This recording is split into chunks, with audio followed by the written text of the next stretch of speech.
You know what's worse than being used by strangers? Being used by your own family. My name is Rick. I'm 30 years old, and I'm a dentist. For the last 8 years, I've been nothing more than a walking ATM machine for my parents and my younger sister. But the day they demanded my apartment and $200,000 for my pregnant sister's mistake, that was the day I finally said no. And what happened next? They tried to sue me. Yeah, you heard that right. My own family took me to court. But here's the thing. They had no idea who they were messing with. Stick around because this story has more twists than a root canal gone wrong. And trust me, the ending? You won't see it coming. 3 months ago, I got another call. It was a Tuesday evening, and I'd just finished with my last patient. I was exhausted. Tuesdays were always my longest days. 8 hours straight of people's mouths, complaints about flossing, and the occasional genuine emergency. Rick, sweetie, can you stop by the house this weekend? We need to talk to you about something important. Mom's voice had that tone. You know the one. Sweet as honey, but with an undertone that said, we need money and we're going to make you feel bad until you give it to us. What's it about, Mom? Oh, we'll discuss it when you get here. It's better in person. Come Saturday around 2. I should have known right then. They only wanted in-person meetings when the request was too big to say over the phone, when they needed to gang up on me with those disappointed faces and heavy sighs. Saturday came, and I drove to my parents' house with a knot in my stomach. The moment I walked in, I knew something was different. Mom was too cheerful, Dad was being too nice, and Skylar was actually there, sitting on the couch looking uncharacteristically nervous. Rick, there's my successful son, Dad clapped me on the back. How's the dental practice going? Still pulling teeth and making bank? He laughed at his own joke. We sat down and Mom brought out coffee and cookies. The good cookies, not the store brand ones. Another red flag. So, Mom started, glancing at Dad, then Skylar. We wanted to talk to you about something as a family. Here it comes, I thought. Skylar has some news. Good news. Mom's smile was so forced it looked painful. I looked at my sister. She wasn't meeting my eyes. I'm pregnant, Skylar said quietly. I waited. There had to be more. Pregnant wasn't necessarily bad news depending on the circumstances. Congratulations, I said, making it a question. She's 12 weeks along, and she's decided to keep the baby. Isn't that wonderful? Okay, I said slowly. And the father? Skylar's face flushed. Derek he's not ready to be a father. Derek isn't ready to be an adult, I corrected. Skylar, isn't this the same Derek who got fired for the gas station for showing up drunk? He's going through a hard time, she snapped. So he's not going to help, at all. Silence. This is where family steps up, Dad said, leaning forward. Skylar needs support right now, not judgment. And there it was. How much? I asked flatly. Mom looked offended. Rick, this isn't about money. How much? Dad cleared his throat. Well, Skylar can't stay in that tiny apartment of hers with a baby coming. She needs a proper place, somewhere safe, with enough room. My blood ran cold. What are you saying? Your apartment is perfect, Mom said quickly. It's got 2 bedrooms, it's in a safe neighborhood, and you barely use that second bedroom anyway. Skylar could move in there, and the baby would have... Absolutely not. The words came out harder than I intended, but I didn't care. Rick, Dad's voice had an edge now, this is your sister, your niece or nephew, family. My apartment that I bought with my money, that I pay the mortgage on every month while also paying your emergencies. No. We're not asking you to give it to her, Mom said. Just let her live there for a while, until she gets on her feet. I almost laughed. Skylar had been getting on her feet for 25 years. And she'll need some financial help, Dad added, just to get started. Baby supplies, medical bills, things like that. How much? I repeated. $200,000 should cover it, Dad said, like he was asking to borrow $20 for gas. I stood up. You're insane! Sit down, Rick, Dad's voice was stern now. "We're not done talking." "Yes, we are. I'm not giving Skylar my apartment, and I'm definitely not giving her $200,000. "After everything we've done for you," Mom's eyes filled with tears. "Here we go. We raised you, paid for your education. I paid for my own education. I have the student loans to prove it. We gave you a home, food, clothes. That's called being a parent. That's what you're supposed to do. You don't get a refund 18 years later." Skylar started crying. "Of course." "You're being selfish," Dad said coldly. "We're asking you to help your sister in her time of need, and you're acting like we're asking you to donate a kidney. I'm asking for my home and enough money to buy a house outright. That's not help, that's insanity." I headed for the door. "If you walk out that door, don't bother coming back," Dad called after me. I stopped, turned around. "Is that a threat or a promise?" I left, and I meant it. For about a week, it was silent. No calls, no texts, nothing. I actually felt relieved. Maybe they'd finally gotten the message. Maybe they'd realize how ridiculous the request was. I was wrong. The messages started on day 8, but they weren't coming to me. They were going to everyone else. Cousins I barely spoke to, aunts and uncles, family friends, even some colleagues who'd met my parents at practice events. The story they were spreading? I was a greedy, selfish son who was abandoning his pregnant sister in her time of need. I had money to spare, but refused to help family. They had sacrificed everything for me, and this was how I repaid them. My phone started buzzing with messages. "Rick, I heard about Skylar. Can't you help her out? Your parents are so hurt. This is breaking your mother's heart. Family is forever. Money comes and goes." I tried explaining to a few people, tried telling them the whole story, the years of being used as an ATM, the lies, the manipulation.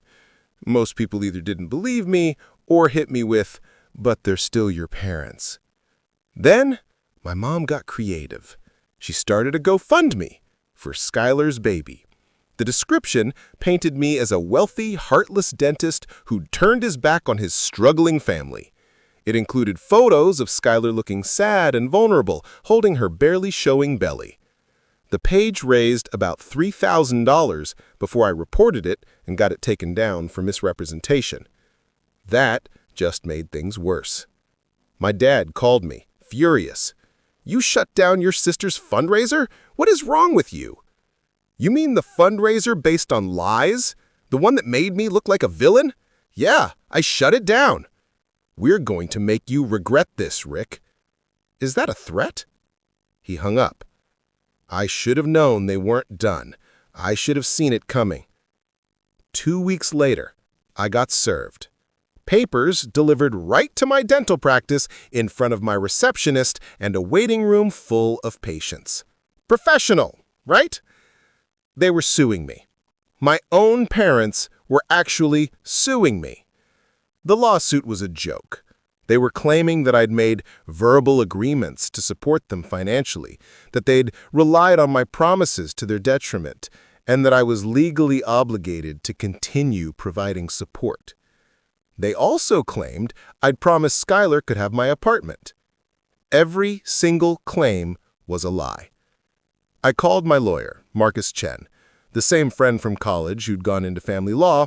We'd stayed in touch over the years, and I'd even sent some clients his way for estate planning. "Rick, after reading through this lawsuit, this is one of the most frivolous things I've seen in my entire career. They have no case. None." "Can they really do this? Just sue me because I won't give them money?" "Anyone can sue anyone for anything. Doesn't mean they'll win. In fact, they're definitely not going to win. But Rick, I have to ask, is there any truth to any of this? Any verbal agreements? Any promises?" "No, nothing. I've given them money over the years because they asked, but I never promised continued support, and I definitely never said Skylar could have my apartment." Marcus nodded. "Good. Do you have any documentation? Texts, emails, bank records showing the payments you've made?" "Years' worth. Perfect. We're going to need all of it. Preparing for the lawsuit was exhausting. Marcus requested financial records going back 8 years. Bank statements, Venmo transactions, checks, everything. When we laid it all out, even I was shocked. Over 8 years, I'd given my family over $400,000. $400,000. And that wasn't even counting the student loans I was still paying off, my own living expenses, or the money I'd managed to save. This actually helps us, Marcus said. It shows a pattern of you being extremely generous with your family. The narrative that you're selfish and greedy falls apart when we show you've given them nearly $500,000 over less than a decade. We filed our response, denying all their claims and providing evidence that every payment I'd made had been requested by them, not offered as part of any ongoing agreement. We included screenshots of text messages, emails, and even recorded voicemails where they asked for money. Some of those voicemails were particularly damning. "Rick, honey, I know you just sent money last week, but your father's truck needs new tires. Could you send another $500? Hey, bro, Skylar, I'm short on rent again. Can you Venmo me like $800? I'll totally pay you back." Spoiler, she never paid me back. The court date was set for 3 months out. In that time, my parents ramped up their smear campaign. They told anyone who'd listen that I was taking them to court, conveniently leaving out that they sued me first. My practice started getting negative reviews online. Anonymous ones, but I knew exactly who was behind them. "Dr. Rick doesn't care about family values." "Greedy dentist who abandoned his pregnant sister." "Would not recommend. This man has no heart." I had to hire a reputation management company to deal with it. More money down the drain because of their vindictiveness. But here's where things got interesting. About 6 weeks before our court date, Marcus got a call from my parents' lawyer. They wanted to settle. "They're offering to drop the lawsuit if you agree to give Skylar $50,000, Marcus told me. I laughed. Actually laughed. So they went from demanding $200,000 and my apartment to asking for $50,000? That's their settlement offer? It's a common tactic. Ask for something ridiculous, then compromise to what you actually wanted all along. Tell them no, not a penny. We're going to court. Rick, you could accept this and make it all go away. $50,000 is a lot of money, but so are legal fees. Marcus, if I give them anything now, they'll never stop. They'll know they can sue me, harass me, and I'll eventually pay up just to make it stop. No, we fight this." Marcus grinned. I was hoping you'd say that, because I found something interesting. He pulled out a folder. Inside were bank statements, but not mine. My parents. "How'd you get these?" "Discovery. They have to provide financial records too, especially since they're claiming financial hardship and reliance on your support. Rick, your parents aren't broke. They have over $300,000 in savings and investments." I stared at the papers. What? They've been living off your money while they hoarded their own. Every dollar you gave them went into their pockets, while their nest egg sat untouched. They don't need your money. They never did. "That's not all," Marcus continued. "Skylar has been working. Under the table. Cash jobs, so she doesn't have to report income. She's been making decent money while claiming to be unemployed and needy." "How'd you find that out?" "Her Instagram. She's been posting photos at work, tagged to business. I called them, pretended to be a potential employer, checking references. They confirmed she'd worked there for 18 months. Cash pay, $20 an hour, usually 30 hours a week." I did the math in my head. That was over $45,000 over 18 months. Not a fortune, but definitely not destitute. They've been scamming me. This whole time, they've been scamming me. Yep, and now we can prove it. Court day arrived. I dressed in my best suit, trying to look calm and professional. Inside, I was a mess of emotions. Anger, hurt, betrayal, and underneath it all, a tiny voice asking if I was doing the right thing. That voice shut up the moment I saw my parents walk into the courtroom. My mother was dressed like she was going to a funeral, all in black, tissues in hand, looking every bit the heartbroken mother. My father wore his good suit, the one he usually saved for Christmas and weddings, his face set in stern disappointment. Skylar wasn't there. Apparently she was too stressed to attend. How convenient. Their lawyer, a middle-aged man named Bernard Whitmore, looked like he already regretted taking this case. Smart man. The judge, a no-nonsense woman in her 50s named Judge Patricia Morrison, reviewed the case files with an expression that suggested she'd seen this kind of family drama 1,000 times before. "This is a civil case," Judge Morrison began, "in which the plaintiffs, Robert and Susan Dalton, are alleging that their son, Dr. Rick Dalton, entered into verbal agreements to provide ongoing financial support, and that he has failed to honor these agreements. Dr. Dalton denies these allegations. Mr. Whitmore, you may present your case." Whitmore stood up. "Your Honor, my clients are simple, hardworking people who raised their son with love and care. They supported his education, his dreams, and helped him become the successful dentist he is today. In return, Dr. Dalton made promises to help support them and his sister during difficult times. He has systematically given them money over the years, establishing a pattern of support that they came to rely upon. Now, when his pregnant sister needs help the most, he has cruelly cut them off entirely. We're seeking compensation for the breach of these agreements and for the emotional distress this abandonment has caused." It was a good speech. If I didn't know the truth, I might have even felt bad for them. Judge Morrison looked at Marcus. "Mr. Chen, your response." Marcus stood, and I could see the slight smile on his face. He was enjoying this. "Your Honor, the evidence will show that there were never any agreements, verbal or otherwise, requiring Dr. Dalton to provide financial support to his family. The payments he made were gifts, made out of kindness and in response to repeated requests from his family.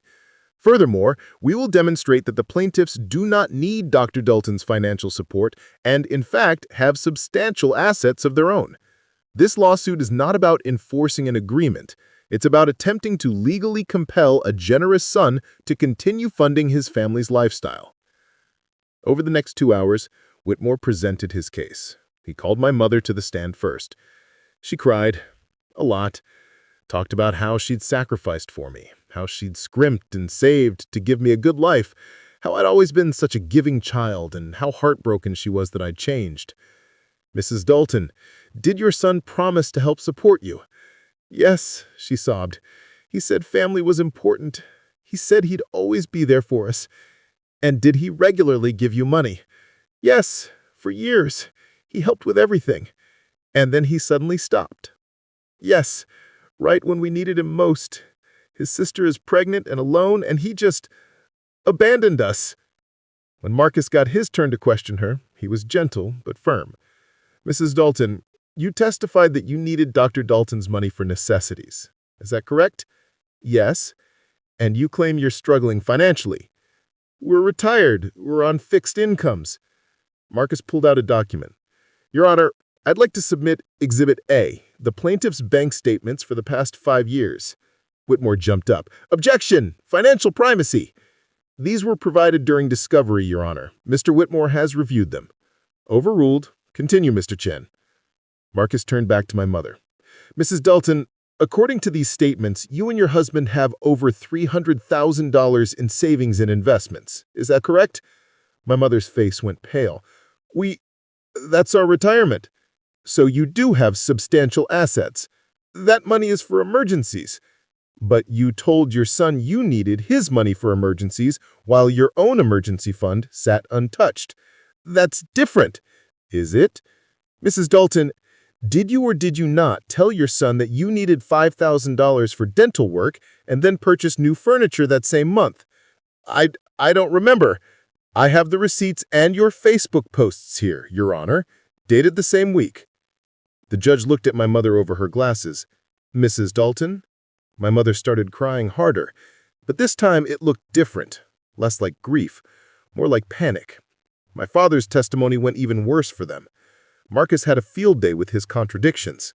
Dad claimed they were barely scrapping by, then had to explain why he bought a boat and a new truck while supposedly relying on my support. But the real nail in the coffin was when Marcus called me to the stand. "Dr. Dalton, how much money have you given your family over the past 8 years?" According to my records, approximately $420,000. There was a gasp from the back of the courtroom. Even the judge looked surprised. "And did you ever promise to continue giving them money indefinitely?" "No. They asked. I gave. I thought they needed it."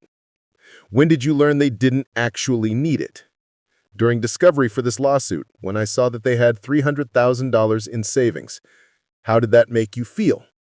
"Betrayed. Used. Like the past 8 years of guilt trips and emergencies were just manipulation tactics to get money out of me while they saved their own assets." "Did you ever promise your sister she could have my apartment?" "Never. Not once." "Why did you stop giving them money?" I took a breath. "Because they demanded my apartment and $200,000 for my sister's pregnancy. When I said no, they threatened to cut me off from the family. So I left. I didn't cut them off. They cut me off for not giving them what they wanted. Then they sued me." Marcus nodded. "No further questions."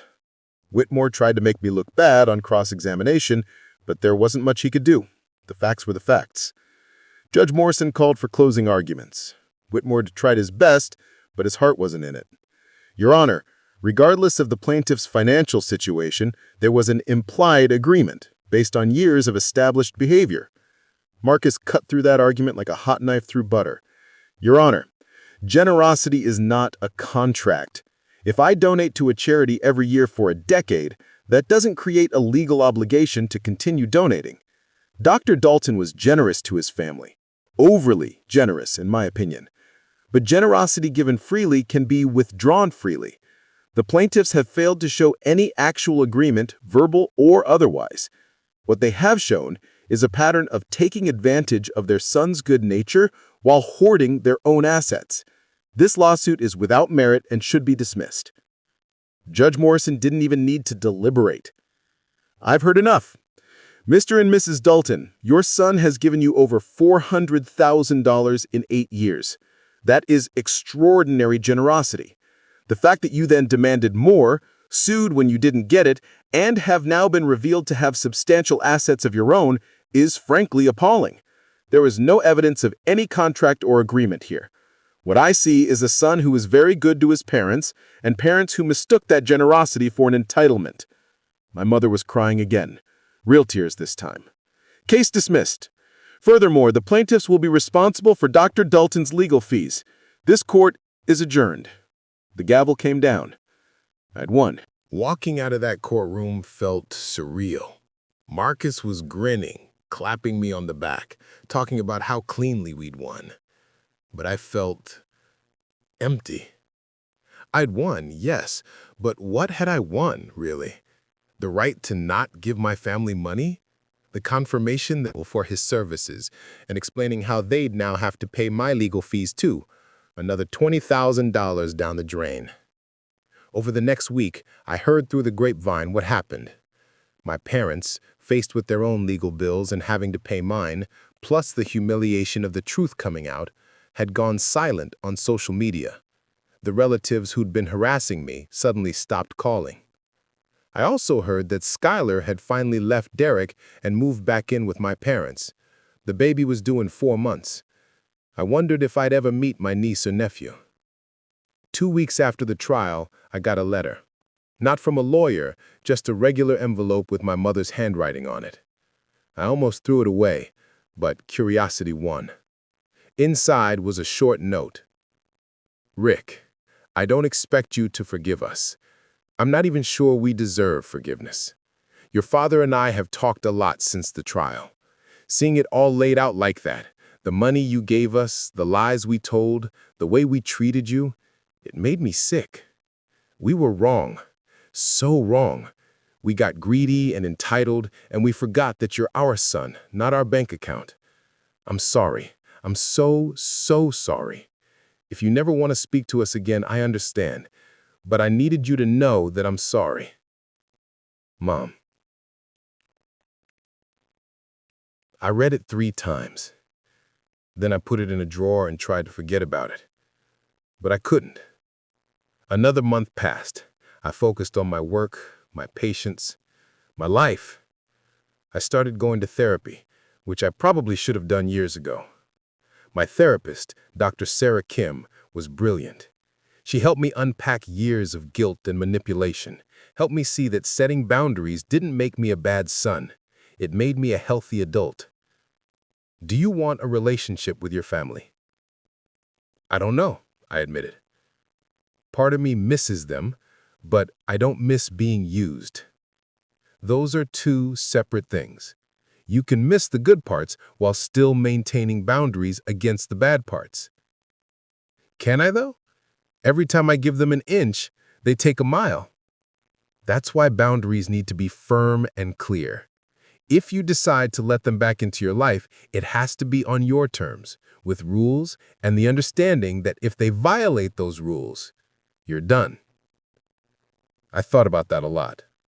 3 months after the trial, right around Thanksgiving, I got a call from an unknown number.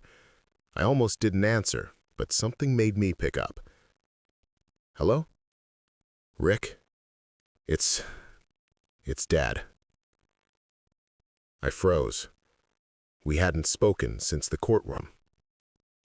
What do you want? I want to apologize. In person. Would you be willing to meet for coffee? Every instinct screamed no. But Dr. Kim's words echoed in my head. You get to decide what you want this relationship to look like. I'll meet you, I said slowly. But we're meeting in public, and I'm bringing someone. Whatever you need. When?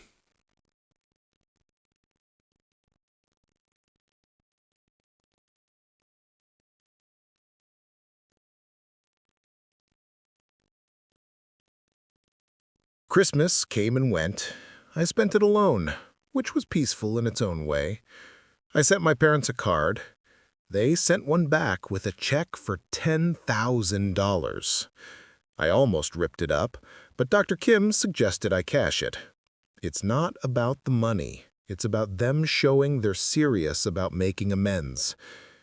I cashed it, put it in a separate account, didn't touch it. In January, I got a call from Skylar.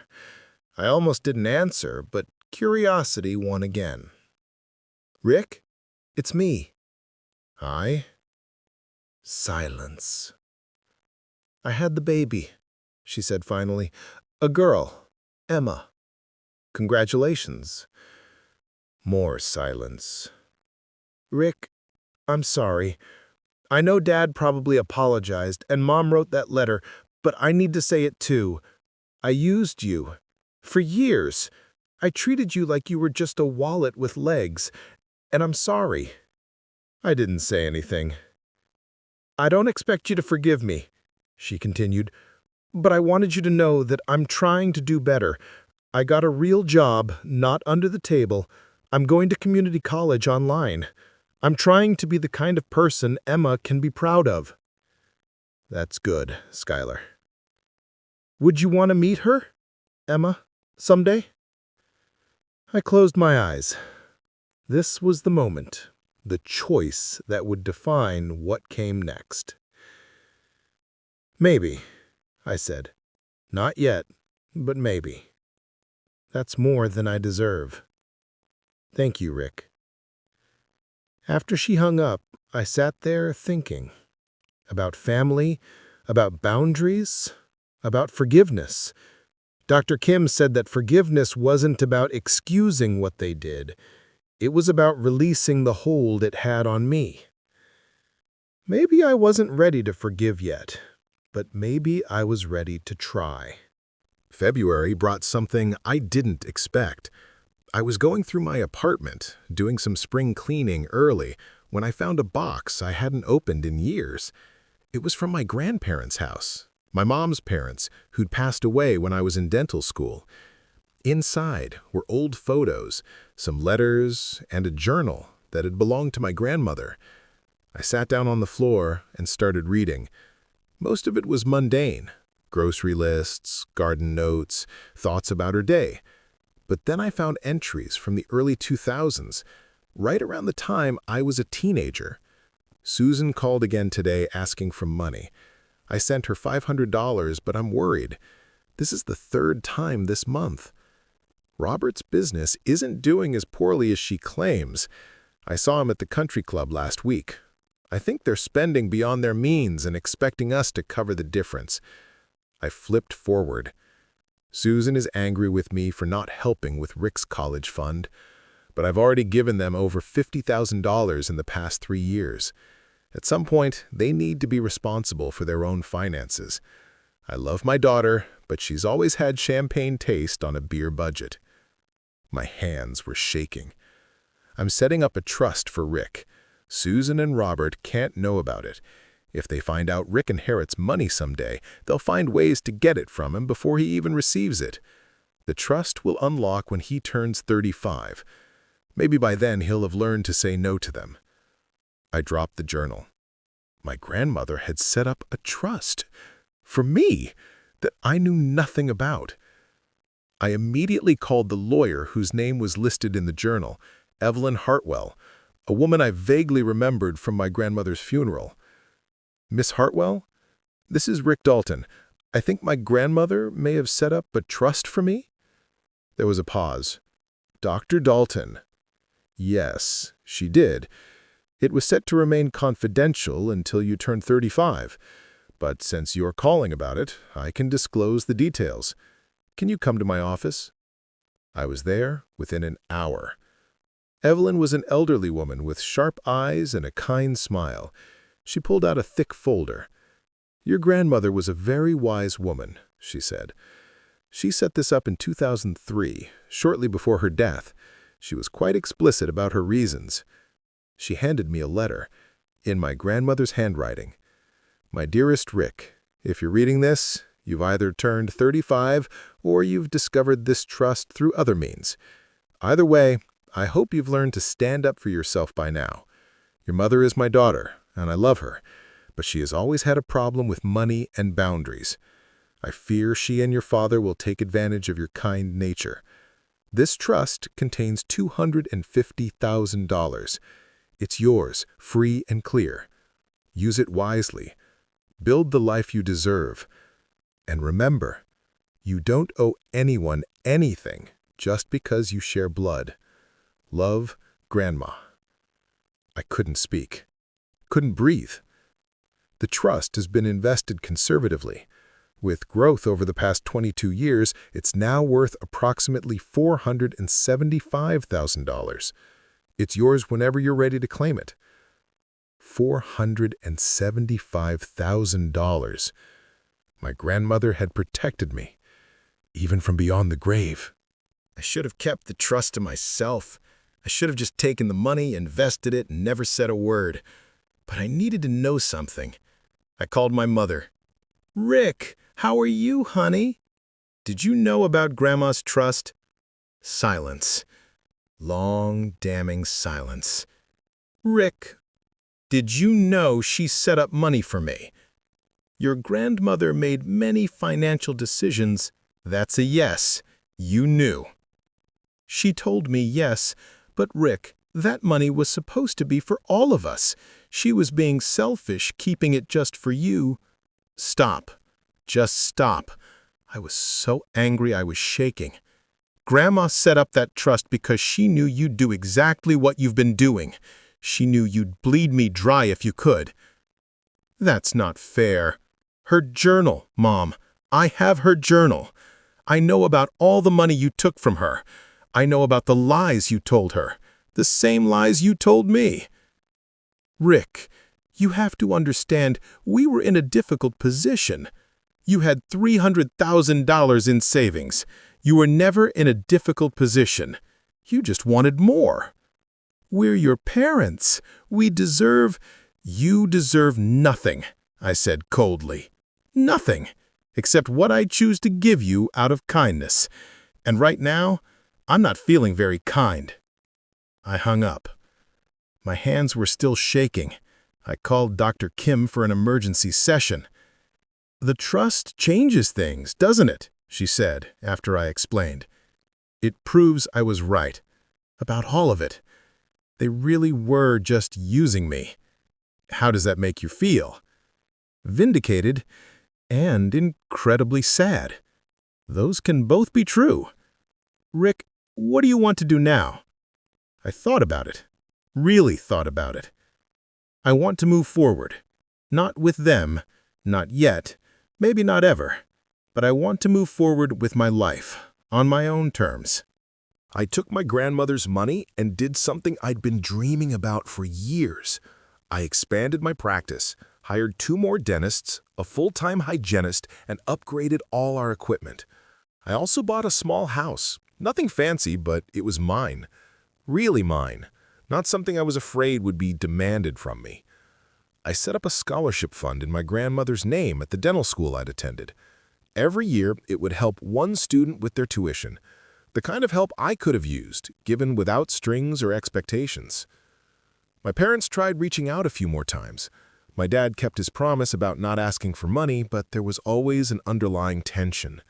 My mom couldn't quite help herself. There were always hints, always suggestions about how I could help with this or that. I kept them at arm's length. We'd have dinner occasionally, maybe once every 2 months. Conversations were surface level and polite. It wasn't the relationship any of us probably wanted, but it was the one we could handle. Skylar, surprisingly, did seem to be trying. She graduated from community college with a degree in accounting, got a job at a mid-sized firm. She sent me photos of Emma occasionally, a beautiful little girl with Skylar's eyes. I sent birthday cards with modest gifts. Maybe someday I'd meet my niece in person. Maybe. The rest of my extended family learned the truth eventually. Some apologized for believing my parents' version of events. Some didn't. I learned to be okay with that. You can't control what people believe, only how you respond to it. Marcus and I stayed close. He became not just my lawyer, but one of my best friends. He'd seen me at my worst and helped me get to my best. Dr. Kim helped me understand something crucial. I wasn't responsible for fixing my family. I wasn't responsible for their happiness, their finances, or their choices. My only responsibility was to myself, to be healthy, to set boundaries, and to build a life I was proud of. A year and a half after the trial, something happened that I didn't see coming. I was at my practice, just finishing up with a patient, when my receptionist told me someone was waiting to see me. No appointment, but they said it was important. I walked out to find a young man, maybe 23 or 24, sitting nervously in the waiting room. "Dr. Dalton? I'm Marcus Whitfield. I think I might be your half-brother." Everything stopped. He pulled out some documents, DNA tests, birth certificates, letters. His mother had been someone my father had an affair with 30 years ago. She'd recently passed away, and while going through her things, Marcus had found evidence of his paternity. "I'm not here for money," he said quickly. "I have a good job. I just wanted to know my biological father. And when I found out about him, I found out about you, and the trial, and everything." I sat down heavily. "Does my father know about you?" "I wrote to him. He hasn't responded." Of course he hadn't. I looked at this young man, my possible half-brother, and saw something in his eyes. Nervousness, yes, but also hope and honesty. "Have you eaten?" I asked. "I'm sorry?" "Lunch. Have you had lunch? There's a good sandwich place next door." Marcus, my maybe brother Marcus, smiled tentatively. "I'd like that." We spent 2 hours talking. He told me about his life, his mother, his job as a graphic designer. I told him about dentistry, about my practice, about my life. I didn't tell him everything about our father. Not yet. That was a conversation for another day. But as we talked, I realized something. Family wasn't just about blood. It wasn't about who you shared DNA with or who raised you. Family was about the people who showed up, who were honest, who respected boundaries.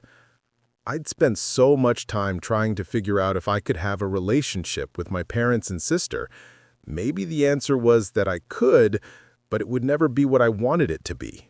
And that was okay, because I was building my own family now. Marcus Chen, the lawyer who'd become my best friend. Dr. Kim, who'd helped me find myself again. My staff at the practice, who felt more like family than my actual family ever had. And now, maybe Marcus Whitfield, a half-brother I never knew existed, who showed up with nothing but honesty and a desire to connect. "Would you want to get dinner sometime?" I asked as we finished our sandwiches. Properly get to know each other. Marcus, half-brother Marcus, grinned. I'd really like that. So here I am, almost 2 years after that initial confrontation with my parents.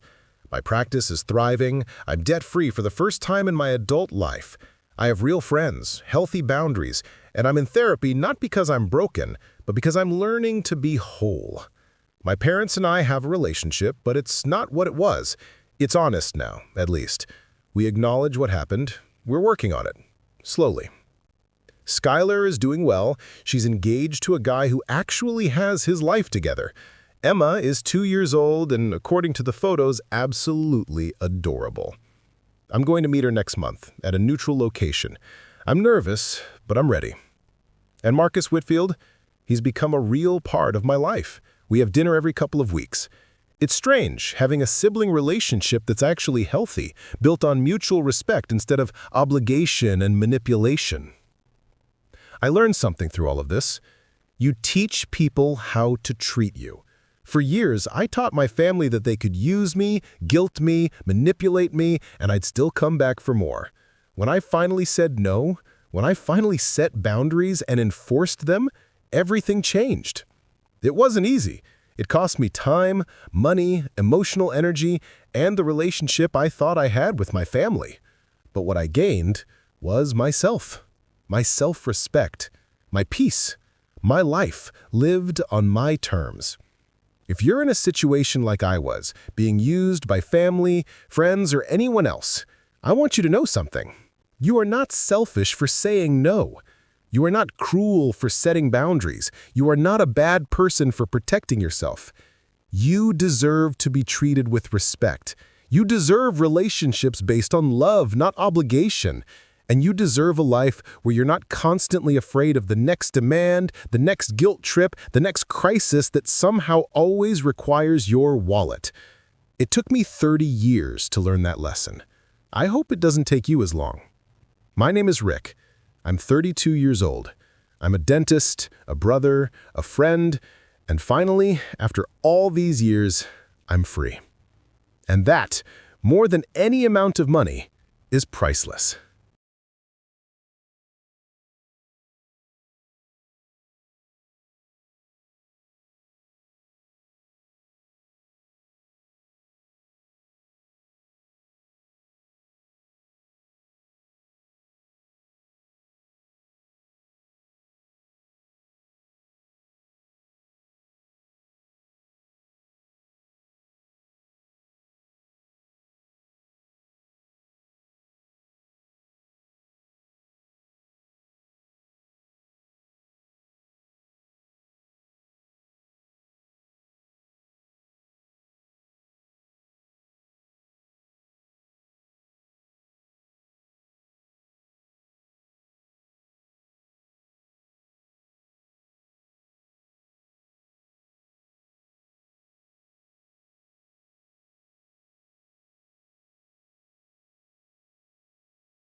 Thank you for listening to my story.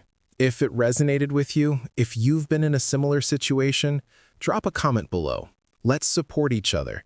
And remember, setting boundaries doesn't make you a bad person. It makes you a healthy one. If you enjoyed this story, please like, subscribe, and hit that notification bell. I read all the comments, and your support means the world to me. Until next time, take care of yourselves. You deserve it.